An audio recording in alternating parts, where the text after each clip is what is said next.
water molecules in the presence of sunlight gives us,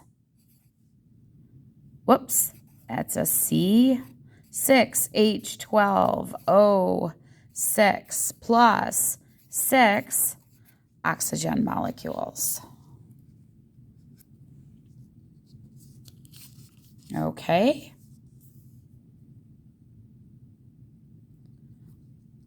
So this should look somewhat familiar to you. Of course, the C6H12O6 part is the sugar. Remember, that was back here, and with oxygen, so this is giving off our oxygen here.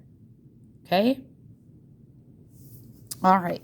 So here's what we're going to do. We're going to draw, of course, our chloroplast. So let's get into our chloroplast and our structures within our chloroplast.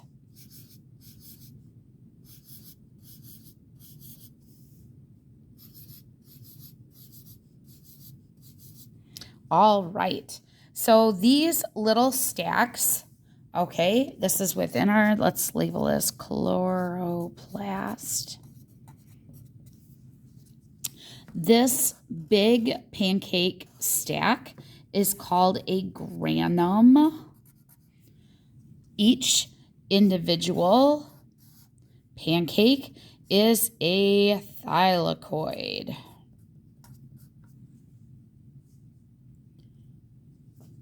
Okay, and the outside or space is called the stroma. Okay, so of course what we're going to be talking about is there's going to be some things that are happening within the thylakoid. There are things that are going to be happening within the stroma. All right, so the first part, now one of the things that you need to keep in mind is there's going to be really two different reactions. So the first reaction is going to happen in a thylakoid. So I'm going to draw, this is like an enlarged view, okay, of a thylakoid. And this is a light-dependent reaction. Okay, light-dependent. Now, when you say light-dependent, if I'm talking light-dependent, that means I'm definitely going to have, I have to have my sunlight. This happens in the presence of sunlight. This is the light capturing part.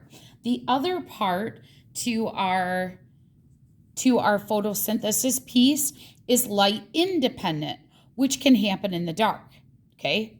So it does not have to happen in the presence of sunlight. It can happen without it, and it can be going on without any sunlight. Let's go ahead and draw that down here. I kind of keep it in its own little box down here. And of course, this is going to happen in the stroma part, okay, in the stroma part.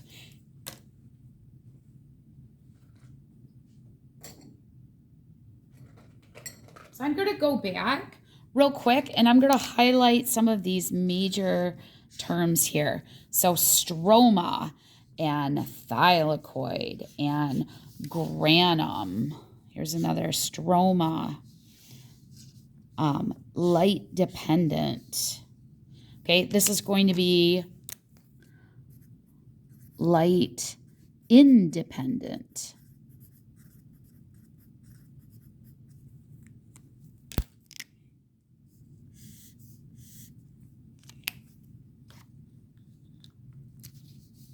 Okay.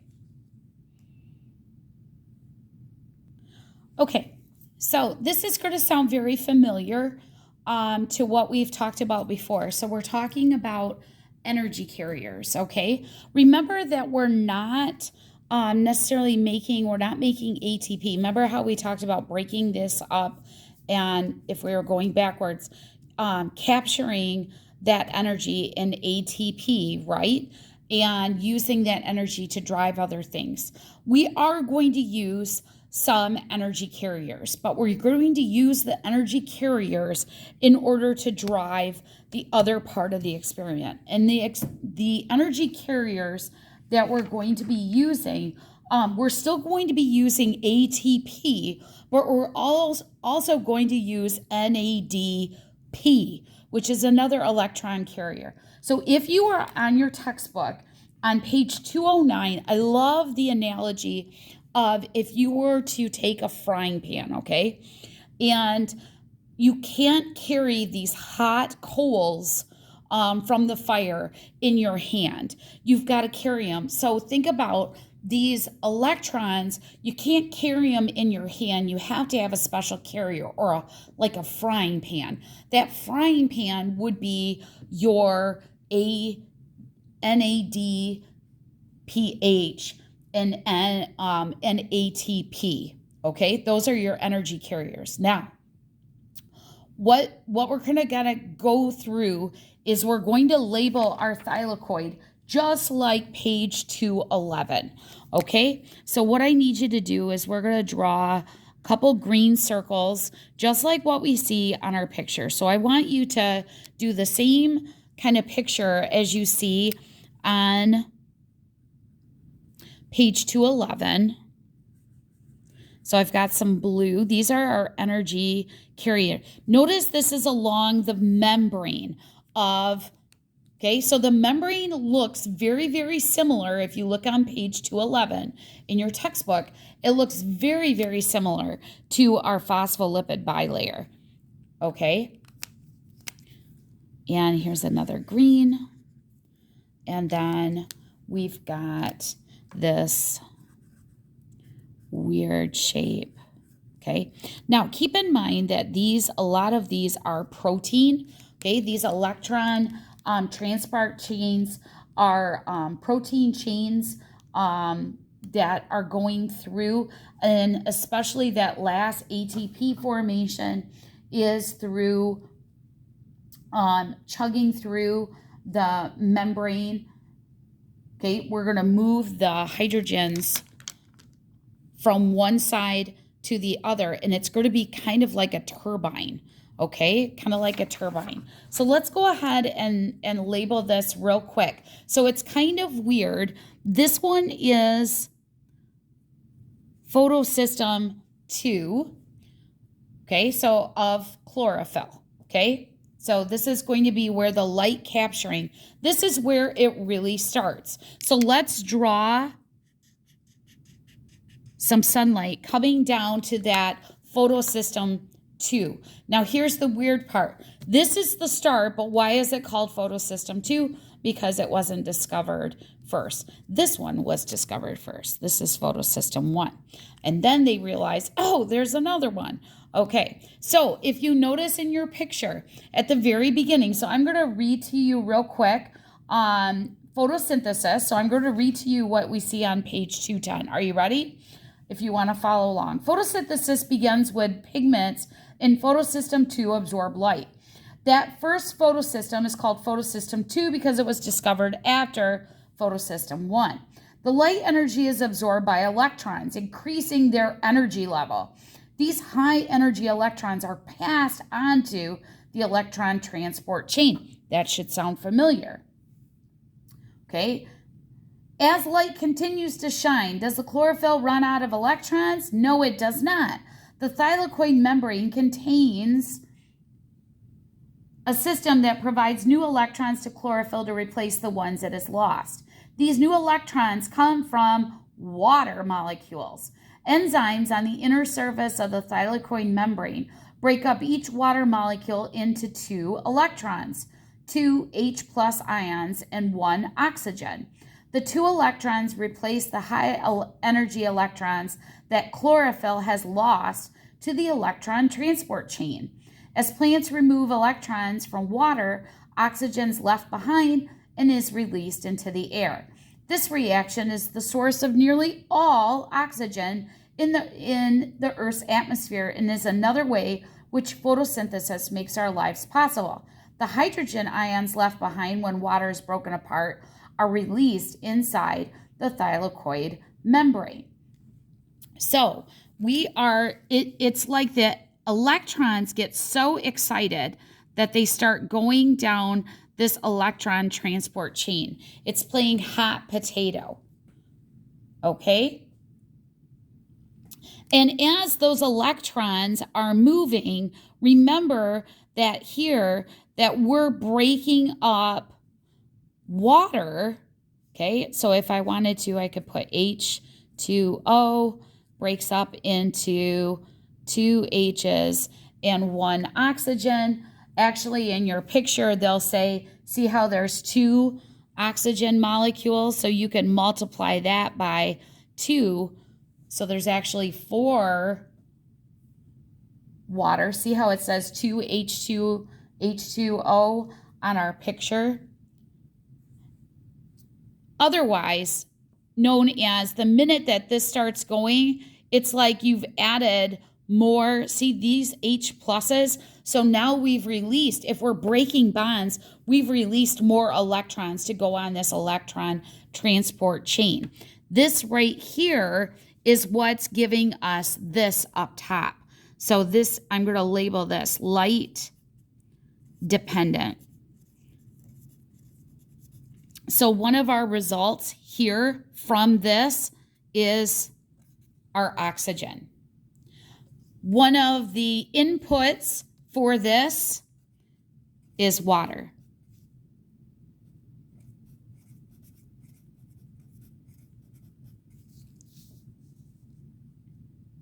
So you might be asking yourself, what's all this electrons going to do in the first place? And I've got a whole bunch of H's here, if you've noticed, okay, along the way. All right, let's keep reading. High energy electrons, this would be in letter B, if you notice where letter B is. High energy electrons move through the electron transport chain from photosystem 2 to photosystem 1. Energy from the electrons is used by molecules in the electron transport chain to transport H hydrogen ions from the stroma into the inner thylakoid space. So we're actually pumping across these. We're putting more H's over here. That's really interesting, isn't it? So we're actually pumping them from outside, remember outside in the stroma area, into these little pancakes. And the big question you should ask is, gee, why are we doing that? Okay, so you notice that we're going down. All right, letter C, we're to photosystem number 1, who is also capturing the sun's energy, and we're still exciting electrons, okay? Notice what's going on down there on letter C. Let me read. Pigments in photosystem 1 use energy from the light to re-energize the electrons, just in case they got tired out here. NADP then picks up this high energy electrons along with H pluses, okay, ions at the outer surface of the thylakoid membrane, plus a hydrogen ion, and becomes NADPH, okay?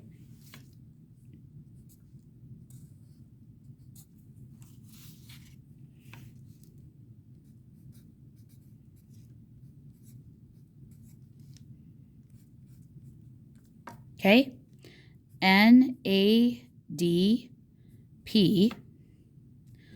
plus the hydrogen ions, okay, that energy carrier. So I'm going to draw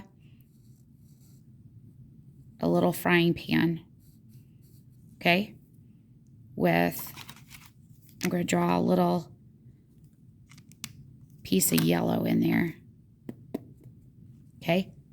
Because that's exactly that NADPH Now, I am not concerned with how many. In our picture on page 211, you'll notice that there's 2 NADP plus 2 hydrogen ions gives you 2 NADPHs. I'm not concerned with how many, as I am concerned with you understanding that we now got this high energy electron. Again, this is energized. This is going to come down and help get this part going. Okay, we're almost done. Okay, we've got to make some ATP, and we have to have some reason, again, why we have so many H's all up in the thylakoid. So let's look at letter D. As electrons are passed from chlorophyll to NADP plus, more hydrogen ions are pumped across the membrane. After a while, the inside of the membrane fills up with positively charged hydrogen ions. This makes the outside of the thylakoid membrane negatively charged, okay, and the inside positively charged. And the difference in the charges across the membrane provides the energy to make ATP. This is why H plus ions in here, splitting that water, is so important. H plus ions cannot cross the membrane directly. However, the cell membrane contains a protein called ATP synthase. Ooh, did you hear that? ACE. That spans the membrane and allows H pluses to pass through it. As H plus ions pass through ATP synthase, the protein rotates like a turbine being spun by water in a hydroelectric power plant. As it rotates, ATP synthase binds ADP and to produce ATP. Remember, ADP has got 2 phosphates, adenosine diphosphate, and that's going to make ATP. So I'm going to write H plus, and I'm going to make this look like it turns in a circle. And it generates ATP, and guess what? That also comes down and is going to help the light independent. Because remember, okay, so let's go back for a second, okay? I'm going to highlight ATP. I'm going to highlight NADPH. Remember, these are energy carriers. These are energy. So it's going to take a lot of energy. Remember that this sugar we have not mentioned sugar. Remember that we've mentioned water and we've mentioned oxygen. That's it. And, of course, sunlight.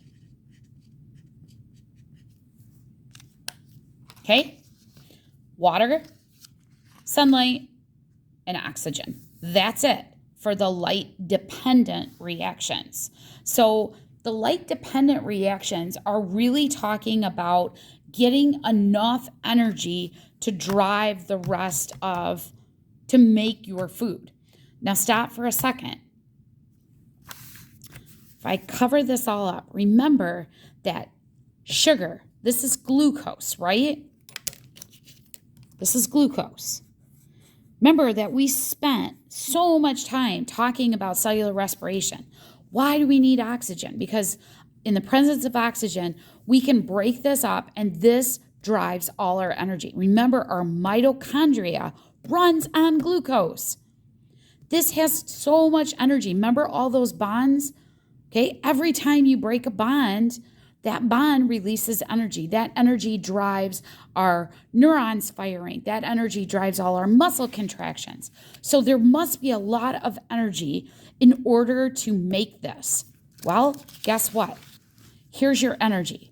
Okay, this is the electricity. Does a factory have electricity in order to make products? It most certainly does.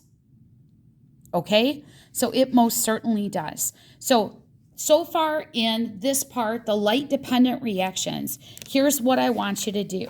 Okay, now I want you to go back to your worksheet. Okay, so I want you to look back at this, the reactions of photosynthesis. I want you to work on page 66. I want you to do 1 through 4. I want you to work on page 67, okay, in general. And I want you to go up through number 13. Okay? And then you're going to correct it. Ready? Go ahead and stop the video.